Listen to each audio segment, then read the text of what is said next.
de ce qu'on pense du match ETF OPCVM et vous dire des choses que vous n'entendrez pas ailleurs. N'hésitez pas, ceux qui m'entendent et qui ont une caméra et qui ont un micro, à vous connecter. C'est super.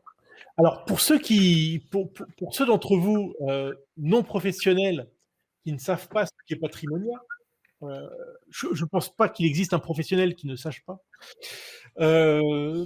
C'est une rencontre, une énorme rencontre avec des milliers de participants entre des fournisseurs de solutions d'investissement, essentiellement des assureurs et des asset managers, donc d'un côté avec des stands, et de l'autre côté des professionnels du conseil de l'investissement. Et donc, comme dans tous les salons, c'est un peu un concours de beauté où chacun présente ses meilleurs produits, ses plus belles réussites, et c'est bien naturel. Et donc, ce que je voulais faire, c'est vous dire, faire tomber un peu le maquillage de ce concours de beauté pour voir ce qu'il y a derrière. L'idée n'est pas de shooter sur qui que ce soit. On va citer dans cette présentation des noms de fonds, des noms de gérants. Ils sont pris vraiment à titre d'exemple. Notre profession de gérant d'actifs est faite de beaucoup de professionnels de qualité, la grande majorité. Mais il y a des choses qui ne sont pas dites et je voudrais les dire aujourd'hui. Je voudrais partager l'essentiel de nos recherches pendant plus de 25 ans. Ça fait 25 ans que je gère des actifs pour des clients privés. Et pourquoi j'ai fait le choix, il y a 15 ans, d'abandonner tous les modes d'investissement et de ne conserver que les ETF. Donc, ce qu'on va voir aujourd'hui, je pense que vous ne l'entendrez pas dans la bouche d'un autre professionnel parce que nous, on a la liberté de parole puisqu'on ne vend pas de produits, on ne vend que des services. Et donc, on est attaché à aucun... on a une liberté de parole qui est totale. Alors, dans une première partie, je bascule sur la présentation. La première partie, je voudrais remettre dans son contexte le succès des ETF. La première chose, c'est voir d'abord que l'Europe, je dirais encore une fois, est très en retard. Parce que la répartition des ETF UCITS par rapport au monde, c'est simplement 15% par rapport à 69% des États-Unis. Alors, vous pourriez me dire, oui, mais naturellement, il y a plus de capitaux aux États-Unis, donc c'est normal qu'ils soient plus gros. Oui, vous auriez raison de me dire ça, mais ça ne justifie pas un écart de 1 à presque 5, puisque si on regarde l'ensemble des actifs mondiaux qui sont de 63 000, alors que je ne me trompe pas, 63 000 milliards de dollars, c'est ça. Il y en a 29 aux États-Unis et 22 en Europe. Donc, on n'a pas cette proportion. Si on regarde les flux sur les ETF, on s'aperçoit que... Alors, j'ai depuis 2009, mais on regarderait les années passées, ça serait un peu pareil. On est en croissance régulière, avec une année 2021, les chiffres s'arrêtent à juillet, qui égale déjà quasiment l'année 2020. On a vraiment une poursuite du succès des ETF, et quand on regarde non pas les flux année après année, mais le cumul, on voit qu'on atteint 9 000 milliards de dollars. On est à 9 000 milliards de dollars ici maintenant, à comparer au private equity qui est de 6 000 milliards et la gestion alternative qui est supérieure, qui est à près de 11 milliards. Alors, petite précision, pour remettre dans le contexte, c'est le lancement du premier ETF aux États-Unis, c'est 1991. Le lancement du premier fonds alternatif, c'est 1970-71. Donc, il y a à peu près 20 ans d'écart et ça fait à peu près aucun doute que les ETF dépasseront la gestion alternative dans les toutes prochaines années.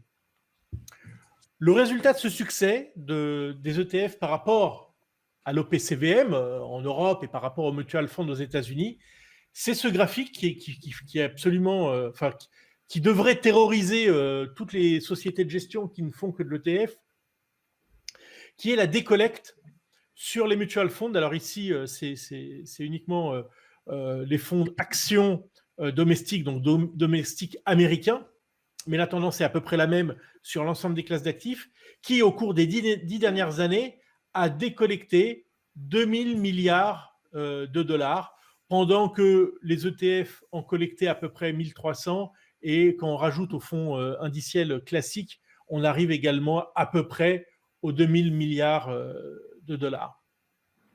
Alors ça ne s'est pas trop vu, parce que dans le même temps, les marchés, évidemment, sur les 10 dernières années, ça a été une période boursière très, très favorable. Ça ne s'est pas tellement vu dans les actifs des fonds. Mais pourtant, il y a eu cette décollecte. Alors, pourquoi ce succès des ETF versus les OPCVM? Il y a plusieurs raisons. Certaines, vous les avez bien en tête, et je pense que d'autres, vous allez les découvrir. La première, c'est la promesse non tenue de la gestion active au sein de PCVM.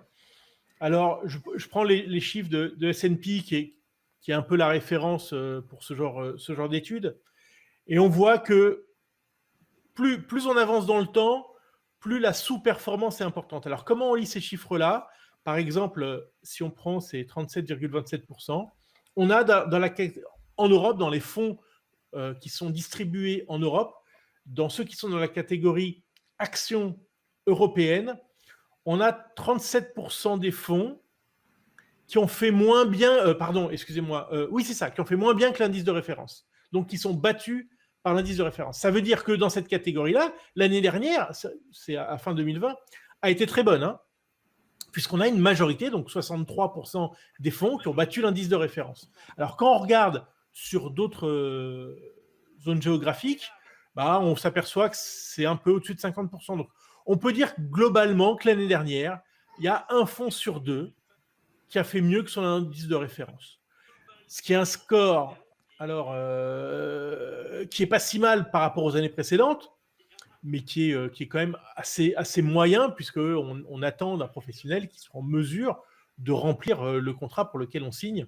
Enfin, on signe, en tout cas, on souscrit dans ses fonds, le client souscrit dans ses fonds, qui est de faire mieux que son indice de référence. Et puis, dès qu'on arrive à 3 ans, on est à plus de 75%, plus de 80%, plus de 90% sur 10 ans de fonds qui sous-performent leur indice de référence. Évidemment, c'est pour la majorité des investisseurs donc une déception. Maintenant, vous pourriez me dire, et on en parlera plus tard, oui, mais moi, je sais choisir les gérants qui vont surperformer. Voilà, bon, peut-être que je ne reste pas 10 ans sur les fonds, mais sur 5 ans, voilà, les 17% qui surperforment, moi, je sais les choisir. Bon, alors peut-être que ça peut être une discussion, mais je vais vous expliquer après pourquoi c'est compliqué.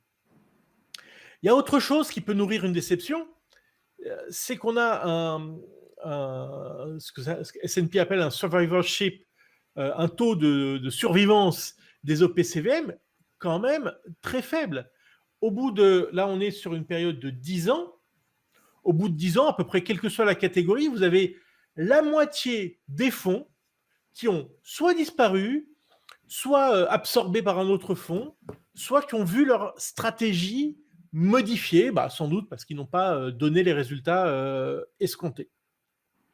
Alors, évidemment, on a aussi ce phénomène-là sur les ETF, les ETF qui, non pas parce qu'ils déçoivent en termes de performance relative, puisque eux ne font que leur indice de référence, et ça nous suffit amplement, mais tout simplement parce qu'ils n'ont pas su attirer les capitaux nécessaires. Et comme on est dans un monde avec des frais très très bas, il faut des capitaux importants pour pouvoir faire vivre un ETF. La deuxième raison de la déception, ce sont les frais. Alors, des frais qui ont baissé. Moi, je me souviens quand je présentais ce genre de graphique sur des actions diversifiées, on était plutôt à 2%. Alors, ce sont des frais qui restent évidemment élevés par rapport au monde de l'ETF. Le monde de l'ETF, c'est 0,20% en moyenne. Et cet écart-là, alors on a fait un petit exercice que vous pourriez faire avec votre tableau Excel. Un petit exercice que je vous soumets là. C'est on a deux portefeuilles de 100 000 euros qui réalisent chacun, on a pris 9% brut chaque année. Mais le premier supporte des frais de 2%, le second de 0,2%.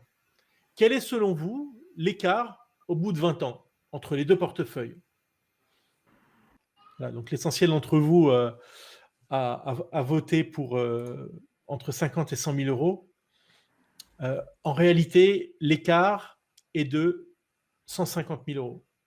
Donc supérieur à l'actif de départ. 1,8% d'écart, 150 000 euros d'écart à l'arrivée. Bon, ça, c'est 20 ans, donc ça a le temps de capitaliser. Et la différence, c'est qu'il y en a un qui va quintupler son actif, l'autre qui va le multiplier par 3,5. Donc l'impact des frais, on le sait, mais c'est toujours plus intéressant de mettre des chiffres dessus. Il est important. Et je veux aller un petit peu plus dans le détail concernant les frais, parce qu'on ne nous dit pas tout. Ou en tant que professionnel et peut-être en tant que particulier, c'est un exercice que vous faites. Vous voulez savoir les frais d'un fonds, vous allez voir le fameux DCI. Sur le DCI, vous trouvez cet encart-là qui va vous dire, bon, des frais de sortie, en général, il n'y en a pas. Des frais d'entrée, ça c'est au bon vouloir du distributeur. Certains distributeurs prennent des droits d'entrée, d'autres pas. Ça peut tout à fait se justifier. Vous avez les frais courants, ici. Et vous avez la commission de surperformance, là. Alors, très bien, c'est relativement transparent, mais ce n'est pas totalement transparent. Parce que lorsqu'on va lire ici, c'est écrit sur le DCI, hein, mais il faut aller lire les petites lignes. Les frais courants, je lis ici, sont basés sur les coûts du dernier exercice. Alors déjà, première remarque, si vous ne connaissez pas les coûts de l'exercice à venir, non pas que les frais courants puissent changer du tout au tout, mais parce que la commission de surperformance, elle, évidemment, ne peut pas être connue à l'avance. Mettons ça de côté. Ils ne comprennent pas la commission de surperformance, normal, mais ils ne comprennent pas non plus les frais de transaction. Et ça, je ne trouve pas ça normal. Alors évidemment, un gérant ne peut pas savoir a priori la façon, le rythme auquel il va tourner son portefeuille pendant l'année. En revanche, je trouve regrettable qu'on n'affiche pas si le gérant marge ou pas sur cette source de coût pour le client final. Et il faut aller voir le prospectus, c'est-à-dire ce que à peu près personne ne fait, pour découvrir que pour ce fonds-là, on a, bon, effectivement, les frais de gestion courants ici, c'est les frais courants qui sont là, mais que pour la Bourse France, il y a 0,3% qui sont pris, et sur la Bourse Actions étrangères, 0,4%. Alors vous dites, oui, c'est normal, ça sert à payer la transaction. Oui, mais quand on est un mastodonte, alors j'ai pris Carmignac, un fonds Carmignac comme exemple, Carmignac Investissement. J'aurais pu prendre n'importe quel autre, hein, c'était la même histoire. Hein. On sait bien qu'il ne paye pas 0,3 ou 0,4% de frais de transaction lorsqu'il passe un ordre. Donc, il y a une marge. Il y a la partie, évidemment, du broker, mais cette partie-là, quand on s'appelle Carmignac, elle est autour de 0,02%. Et donc, comme ce fonds-là est essentiellement un fonds d'action étrangère, il y a 0,38% de marge. J'ai fait le calcul pour vous. Le fonds fait 4 milliards d'euros. Si on prend un taux de rotation tout à fait hypothétique, mais pour donner une idée, de 40% dans l'année, c'est-à-dire il y a 20% qui est vendu, 20% qui est acheté, ça fait automatiquement pour Carmignac 6 millions d'euros qui est encaissé de façon... Est-ce que c'est indu? En tout cas, c'est les frais qui me mettent pas à l'aise. Parce que vous payez déjà des frais de gestion. Les frais de gestion, c'est ce qui sert à payer la recherche pour savoir s'il faut acheter des actions chinoises, des actions suisses ou n'importe quoi, et savoir quel titre acheter. Mais sur la transaction elle-même, je trouve que c'est bien cher payé. la transaction. Et ces frais-là ne sont répertoriés nulle part. C'est-à-dire que quand vous regardez ça à la fin de l'exercice, eh ben, vous ne voyez pas les frais de transaction. Vous avez bien à la fin de l'exercice la commission de surperformance, mais pas les frais de transaction. Et ça, c'est pas normal. Mais on n'est pas au bout de nos surprises. Selon vous, pour ceux qui ont un micro, je veux bien les écouter, quelle est l'origine de la performance d'un fonds? Est-ce que, alors je sais pas, je vous fais des propositions. Est-ce que c'est la société de gestion qui serait de qualité ou de moindre qualité? Est-ce que c'est le gérant ou l'équipe de gestion? Est-ce que c'est autre chose? Eh bien, si on était plus nombreux que 19 personnes et qu'on force les personnes à répondre, alors essentiellement, nous aurions comme réponse, c'est le gérant. C'est la classe Le d'actifs. gérant ou l'équipe de gestion. Ouais, Et oui. Non, pour moi, c'est pas uniquement un gérant, c'est le marché. Les gérants ont l'habitude de suivre ce que font les autres en général, par peur d'être à contre-courant et de perdre tout seul et de risquer leur place. C'est la performance de la classe d'actifs essentiellement, c'est le benchmark. Vous avez raison. C'est exactement ça. Alors, c'est pas tellement le benchmark, mais c'est l'exposition du fonds à la classe d'actifs. Alors, on pourrait dire, oui, mais c'est le gérant qui décide et son choix de classe d'actifs. Eh bien, pas tant que ça. Parce que, vous le savez tous, on le fait tous, on regarde les performances historiques d'un fonds. Alors moi je le fais moins parce que j'investis qu'en ETF, donc il n'y a pas de qualité de gestion. Enfin, en tout cas, c'est un sujet moins important. Beaucoup d'investisseurs se disent, je vais sur ce fonds-là parce que le gérant est bon. Et pourquoi il est bon? Parce qu'il a eu des performances historiques absolument prodigieuses. Et je reprends mon Carmignac parce qu'il a un long historique. On regarde ça, on se dit c'est merveilleux comme performance. Donc Carmignac est un excellent gérant, ce qu'il est sans doute. Alors en plus, hélas, il ne met pas son échelle en logarithmique. Donc là, on est depuis 1990, il a un long historique. Et puis quand on regarde depuis 10 ans, on voit qu'il y a 122 points d'écart. L'autre graphique est peut-être encore plus parlant pour dire que finalement, la qualité d'un gérant pèse très peu dans la performance d'un OPCVM, c'est qu'il n'y a aucune persistance d'un classement d'un fonds. Ça, je trouve ça terrible, ce graphique-là. L'exercice qu'a fait S&P avec des données Morningstar, c'est de prendre tous les fonds premier quartile une année et de voir ce qui devenait les années suivantes. Et on voit que en la seconde année, vous avez, si on prend les actions européennes, la seconde année, vous avez quand même un tiers seulement qui reste premier quartile.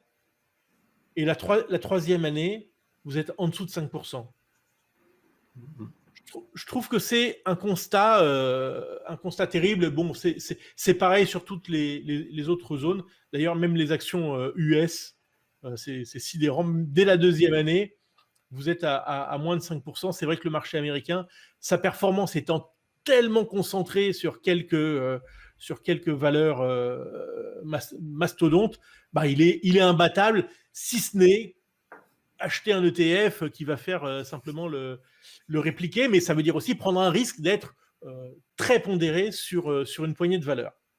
Est-ce que ce n'est pas simplement l'impact du style de gestion, tout ça?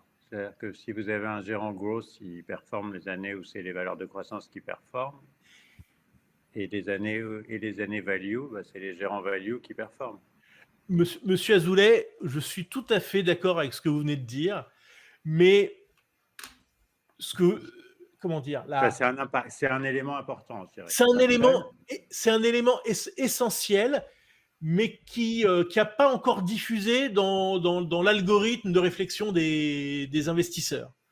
Parce que ça veut dire qu'il faut avoir une idée, quand vous investissez sur un fonds, de ce que vont faire les principaux facteurs explicatifs d'une gestion, que sont, ça a été démontré de manière académique par Fama, French et compagnie, c'est value croissance, comme vous le dites. Il y a également l'exposition aux tailles de capitalisation. Il y a l'exposition aux valeurs à dividendes élevés. Et déjà, avec ça, vous avez expliqué assez largement le comportement d'un fonds. Et on a fait un exercice qu'on a fait depuis plusieurs années qui nous a beaucoup amusé, c'est de se dire, si on prend cet axiome comme une vérité, c'est-à-dire que la performance d'un fonds s'explique par son exposition à ce qu'on appelle des facteurs de risque, alors peut-être qu'on peut répliquer un portefeuille de gestion active avec un OPCVM de gestion active avec un portefeuille d'ETF statique. Et on l'a fait sur à peu près 150 fonds. Comme on parle de Carmignac depuis tout à l'heure, je vous livre le résultat sur Carmignac. Vous avez ici la réplication avec un portefeuille d'ETF que je vous donne, qui est ici. Et vous avez 3 courbes. Les 3 courbes, vous avez en rouge.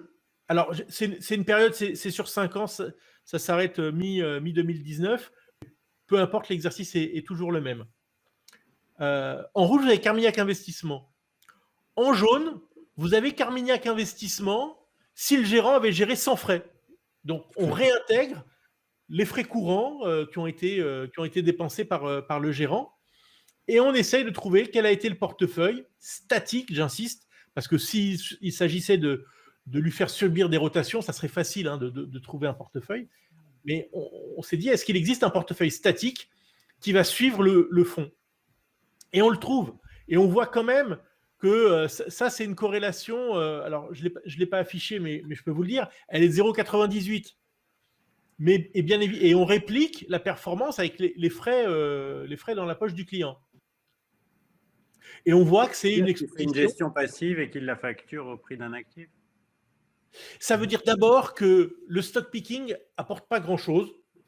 Il apporte une année, il le reprend une autre année, et que finalement, même si la gestion est active, parce que si elle était vraiment passive, la gestion, les courbes seraient l'une sur l'autre. Or, on voit quand même qu'il y a des périodes avec quelques écarts plus ou moins importants. Mais on peut reproduire de la gestion active avec un portefeuille d'ETF. Alors évidemment, le gérant actif qui va passer réellement de 0 à 100% actions de manière importante et en créant de la valeur ou en détruisant de la valeur, celui-là, on ne pourra pas le répliquer. On s'aperçoit en général, pas toujours, mais en général, que ceux qui font ça détruisent plus souvent de la valeur qu'ils n'en créent. Mais bon. Donc forcément, quand vous allez choisir, si vous choisissez un OPCVM, si vous continuez de sélectionner des OPCVM, alors vous devez forcément avoir une idée de ce que vont faire à l'avenir les grands facteurs de risque qu'on a dit, value, croissance, small cap, large cap. Je poursuis sur pourquoi il y a cette déception ou ce désamour entre la gestion OPCVM et les clients. Et je me suis interrogé, est-ce que finalement, les gérants d'OPCVM, dont j'ai fait partie, avaient des intérêts strictement alignés avec ceux des investisseurs privés? Eh ben, ils sont alignés, mais l'alignement pourrait être quand même un peu mieux fait. D'abord parce qu'un gérant doit gérer des flux quotidiens. Il a des souscriptions, il a des rachats. Et ça impose, ça a 2 conséquences. Le premier, c'est qu'il ne peut pas être trop sous-performant pendant trop longtemps. Il a un souci de la surperformance ou de la sous-performance et des classements donc un souci de la performance relative, en quelque sorte, que n'a pas forcément un client privé. Moi, il y a quelques clients privés parmi vous. Ma compréhension, au bout de 25 ans de la clientèle privée, c'est que leurs attentes, c'est un subtil mélange. Ce mélange est variable, évidemment, d'un client à l'autre. mais c'est un subtil mélange entre de la performance absolue et de la performance relative. Or, la performance absolue, sauf vraiment pour des fonds estampillés performance absolue, mais c'est vraiment une classe à part, le sujet d'un gérant, c'est pas de faire de la performance absolue, hein, c'est de faire une performance relative et d'être bien classé dans sa catégorie. La seconde conséquence de ces flux quotidiens, c'est que vous allez subir, en tant que porteur de parts, des frais qui vous regardent en rien. Vous allez subir les frais qui sont générés par d'autres clients qui sortent et qui entrent, puisque à chaque souscription et à chaque rachat, le gérant doit acheter ou vendre des titres. Et on a vu, comme chez Carmignac, qui paye ça 0,30 ou 0,40 sur la bourse étrangère. Pourquoi, en plus, en tant que client privé, vous n'êtes sans doute pas un client important du fonds, pourquoi vous allez subir les allées et venues de gérants institutionnels ou de gérants en tout cas plus importants? Le gérant peut-être qu'il ira sur sa part institutionnelle, mais un gérant privé qui va acheter pour des clients privés 5-10 millions du fonds, pourquoi vous allez subir 0,4% de 10 millions comme frais? C'est injuste, c'est pas normal. Donc c'est pour ça que je trouve que marger sur les mouvements et cette structure OPCVM n'est pas adapté. Oui, donc ça je le disais, un gérant privé, sensible performance absolue et relative, investi pour le long terme et pas pour le mois, les 6 mois. Le gérant d'OPCVM, il a un souci de la performance au mois le mois. Allez, 6 mois, 1 an à tout casser. Ce qui l'intéresse, c'est d'être bien classé. Et je suis sûr que tous les clients privés accepteraient d'avoir une gestion qui soit, je ne sais pas moi, très médiocre une année, parce qu'on va tenir des positions qui vont être meilleures dans les années à venir, dans la mesure où ils comprennent ces positions, ils comprennent la stratégie, et meilleures dans le moyen et long terme. Ce n'est pas le sujet des gérants d'OPCVM. Donc, la réponse qu'on a voulu apporter à l'ensemble de ces problématiques, elle est d'extraire la stratégie d'investissement du véhicule d'investissement. Ça permet vraiment, et c'est vraiment le cœur de notre métier, c'est d'adapter les stratégies aux attentes d'investisseurs privés. Ça permet vraiment la lisibilité de la stratégie, la lisibilité des moteurs de performance, parce qu'évidemment, quand on empile des OPCVM, on ne connaît pas à tout moment de manière transparente quels sont leurs moteurs de performance. Ce n'est pas évident. Ça fait baisser les coûts parce que les ETF coûtent moins cher, mais pas seulement. Vous ne supportez que les coûts qui sont afférents à votre gestion, à la gestion de votre portefeuille. Je veux bien qu'on échange un peu maintenant. Moi, j'en ai terminé, j'ai été assez rapidement. Si vous voulez qu'on revienne sur un des points, ça sera avec grand plaisir. Merci. Bon après-midi. Merci beaucoup. Au revoir. Au revoir. Au revoir.